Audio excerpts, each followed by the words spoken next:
तो चाहे आप मेडिकल स्टूडेंट हो या यंग डॉक्टर हो, कभी ना कभी तो आपके मन में आया होगा कि अगर इतनी ही मेहनत में किसी और फील्ड में करता तो ना जाने कितना आगे निकल गया हो। अगर आपके भी मन में ऐसे ख्याल आ रहे हैं लेकिन आप श्योर नहीं है कि मेडिसिन छोड़ने के बाद आप करोगे क्या, तो watch this video till the end, because मैं आपको 4 ऐसे इंपॉर्टेंट क्वेश्चंस बताऊंगा जिससे कि क्लियर हो जाएगा कि आपको मेडिसिन छोड़नी चाहिए, नहीं छोड़नी चाहिए एंड उसके बाद क्या करना चाहिए। Hi, I am doctor Vishal and this is my life after the 9 to 5। सबसे पहला सवाल जो मैं आपसे पूछना चाहूंगा कि हम ये फ्रस्ट्रेटेड डॉक्टर वाली सिचुएशन में पहुंचे कैसे। एंड आई थिंक इसका मेन कारण है कि हमें idea of medicine and the real practice of medicine के बीच में फर्क नहीं पता था। जनरली जब हम 12th स्टैंडर्ड से निकलते हैं, अपना करियर चूज करते हैं एंड डिसाइड करते हैं कि हम डॉक्टर बनेंगे, हमें कुछ आइडिया नहीं होता कि डॉक्टर बनना क्या होता है। हमने सिर्फ बाहर से चीजें सुनी होती हैं अपने पेरेंट्स से, रिलेटिव से, दोस्तों से कि डॉक्टर बनना एक बहुत ही नोबल काम है, आपको लोगों की जान बचाने का मौका मिलता है, लोग आपको भगवान जैसा समझते हैं एंड आप एज अ यंग स्टूडेंट जिसको दुनिया का कोई अंदाजा नहीं है, इन चीजों को मान लेते हैं एंड डॉक्टर बन जाते हैं। बट मेजॉरिटी लोगों को जब प्रैक्टिकल रियलिटी समझ आती है तो वो बड़े फ्रस्ट्रेट होते हैं, because medicine is like any other career, जहाँ पे की डिमांड है, सप्लाई है, कंपटीशन है, आपको अपनी सैलरी के लिए नेगोशिएट करना पड़ता है, आपको अपनी skills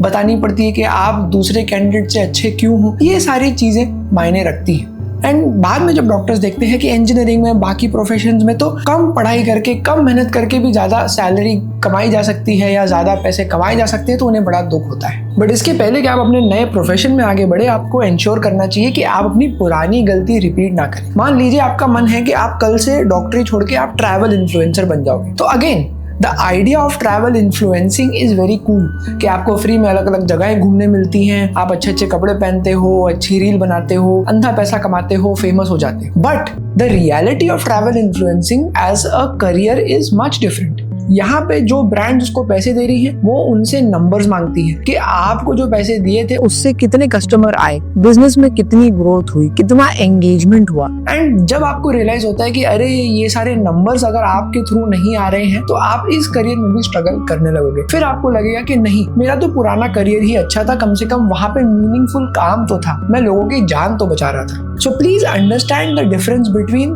the reality, the practicality of doing any job versus the idea of that career. Generally जो लोग मेडिसिन क्विट करना चाहते हैं वो 2 टाइप के होते हैं, type A and type B. Type A ऐसे लोग हैं जो कि मेडिसिन छोड़ के कुछ ऐसा करना चाहते हैं जहाँ पे उन्हें ज्यादा फायदा दिख रहा है। फॉर एग्जाम्पल, कोई डॉक्टर था, बहुत एंटरप्राइजिंग था, उसने साइड में कोई बिजनेस शुरू किया एंड वो चल पड़ा। कोई ऐसा डॉक्टर है जिसका कोई फैमिली बिजनेस था, या हो सकता है कि उनने केबीसी जीत लिया हो। सोशल मीडिया आने के बाद से ऐसी स्टोरीज भी बहुत वायरल होती हैं एंड जो फ्रस्ट्रेटेड डॉक्टर्स हैं उनको देख के इंस्पायर हो जाते हैं। ये जो फिनोमिनन है उसको कहते हैं सर्वाइवरशिप बायस, यानी कि किसी और की सक्सेस देख के आपको लगता है कि आप भी वैसे ही बन जाओगे। हम उसके पीछे के फेलियर्स को कभी एनालाइज नहीं करते। बट ऐसे लोगों से इंस्पायर होकर अपना डिसीजन लेने के पहले आपको अपने आप से सवाल करना चाहिए कि आपके पास क्या बैकअप प्लान है। क्या आपने कोई बिजनेस शुरू किया है जो चल पड़ा है? क्या आपके पास कोई ऐसी स्किल्स हैं जिससे कि आप बिजनेस शुरू कर पाओ? क्या आपके पास इनफ सेविंग्स हैं? अगर सेविंग्स है तो वो कितने महीने या कितने सालों की सेविंग्स है? क्या आपके ऊपर ईएमआईज हैं, फैमिली की रिस्पॉन्सिबिलिटी है? वहीं पे एक दूसरा ग्रुप है, ग्रुप बी। ग्रुप बी के डॉक्टर्स ऐसे हैं जो कि मेडिसिन में रहना सहन ही नहीं कर सकते। ये ऐसे लोग हैं जिनको कि मेडिसिन प्रैक्टिस करने के तरीके से प्रॉब्लम है। हो सकता है उन्हें कट या रेफरल फीस देने से प्रॉब्लम हो सकता है ये उनके ऊपर वायलेंस किया गया हो एंड अब उन्हें लगता है कि ये करियर में वो नहीं सर्वाइव कर पाएंगे। हो सकता है कि उनकी मेंटल हेल्थ उन्हें अलाउ नहीं करती है डॉक्टर बन के अपना करियर आगे बढ़ाना। हो सकता है कि उन्हें कोई ऐसी बीमारी हो गई हो जिसकी वजह से वो आगे मेडिसिन परस्यू नहीं कर सकते। तो ये ऐसे लोग हैं जिनके पास चारा नहीं है मेडिसिन छोड़ने के अलावा। ऐसे लोग भी एक बहुत कॉमन गलती करते हैं कि वो इमोशनल होकर जल्दीबाजी में अपना डिसीजन ले लेते हैं, मेडिसिन छोड़ देते हैं। फिर बाद में जब उन्हें कोई ढंग का सोर्स ऑफ इनकम नहीं मिलता है तो वो पछताते हैं। अगर आप मेडिकल स्टूडेंट हैं तो एक स्पेसिफिक टिप मैं आपको देना चाहूंगा कि अपनी पढ़ाई खत्म करने के बाद ये डिसीजन लो, बिकॉज इंडिया में फिर भी मेडिकल की पढ़ाई उतनी लंबी एंड कॉम्प्लिकेटेड नहीं है जितनी बाकी कंट्रीज में है। एंड इंडिया में आज के टाइम पे भी डॉक्टर का जो जॉब है वो काफी सेफ, सिक्योर एंड डिपेंडेबल है। तो चाहे आप मेडिसिन छोड़ना क्यों ना चाहो, अगर आप ये डिग्री कमा लोगे तो ये आपका बैकअप का काम कर सकती है। बिकॉज अगर आपने पढ़ाई आधे में छोड़ दी तो you will go back to your 12th standard qualification, and with a 12th standard qualification आपको रियली स्ट्रगल या हसल करना पड़ेगा अपने करियर को आगे बढ़ाने के लिए, only based on your education. मैंने एक डॉक्टर सर्वाइवल चेकलिस्ट बनाई है जिससे कि काफी सारे medical students and young doctors को मदद हुई है अपनी डेली प्रैक्टिस में। एक मेरा व्हाट्सएप ग्रुप भी है जहाँ पे हम इन चीजों के बारे में और भी चर्चा करते हैं। इन सब की लिंक आपको डिस्क्रिप्शन बॉक्स में मिल जाएगी, make sure you check them out. तीसरी गलती जो मेजॉरिटी डॉक्टर्स करते हैं कि वो बिना पैराशूट के एरोप्लेन से कूद जाते हैं। कहने का मतलब कि they never ask themselves that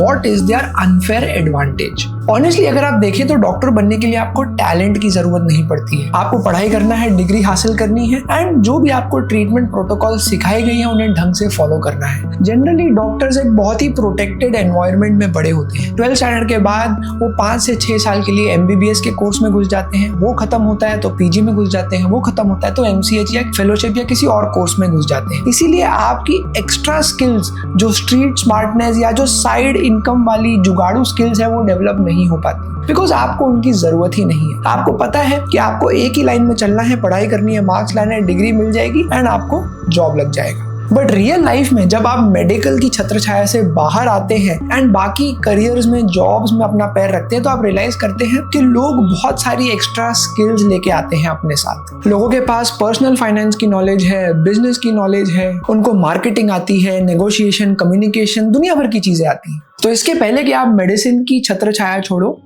आप अपनी अनफेयर एडवांटेज के ऊपर काम करो। ट्राई टू फाइंड आउट कि आपके पास ऐसा एक्स्ट्रा क्या है जो कि आपको मदद कर सकता है डॉक्टरी छोड़ने के बाद। एंड अगर आपके पास ऐसा कुछ भी नहीं है तो पहले ये स्किल्स को डेवलप करना सीखो। इस चैनल पे मैं ऐसी बहुत सारी चीजों के बारे में बात करता हूँ, so make sure you check out those videos. So before you make the final call of leaving medicine forever and ever, you should be clear in your mind कि आपने बाकी alternate options try कर लिए हैं। Have you really exhausted all other alternate options? Decision making ये बहुत ही important चीज होती है किसी भी डॉक्टर के लिए। तो decisions mainly 2 टाइप के होते हैं, एक होता है reversible decision, एक होता है irreversible decision। अगर हम इन दोनों में फर्क पहचानना नहीं समझे तो हम गलत डिसीजन के ऊपर ज्यादा समय वेस्ट करेंगे एंड सही डिसीजन को बिना सोचे समझे ले लेंगे।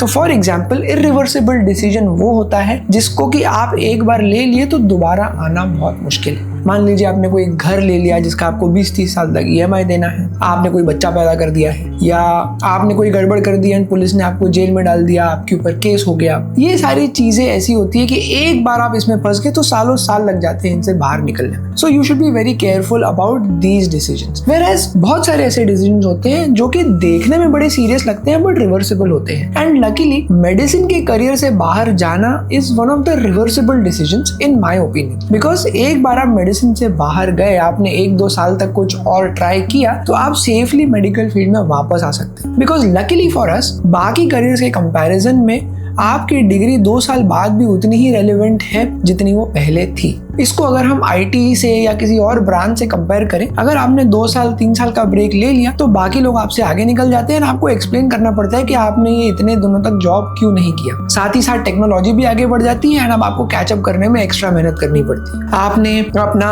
साइड हसल या आपने कोई बिजनेस शुरू करके देख लिया है, आपने अपनी हॉबीज को इनफ चांस दिया है ग्रो होने के लिए, आपने हॉस्पिटल बदल के देख लिया, आपने प्रैक्टिस करने का तरीका बदल के देख लिया, आपने जॉब की जगह फ्रीलांसिंग कर ली, फ्रीलांसिंग की जगह गवर्नमेंट जॉब कर लिया, वगैरह वगैरह। जब सारे आपके ऑप्शंस एग्जॉस्ट हो गए हैं, only then you consider making your decision permanent.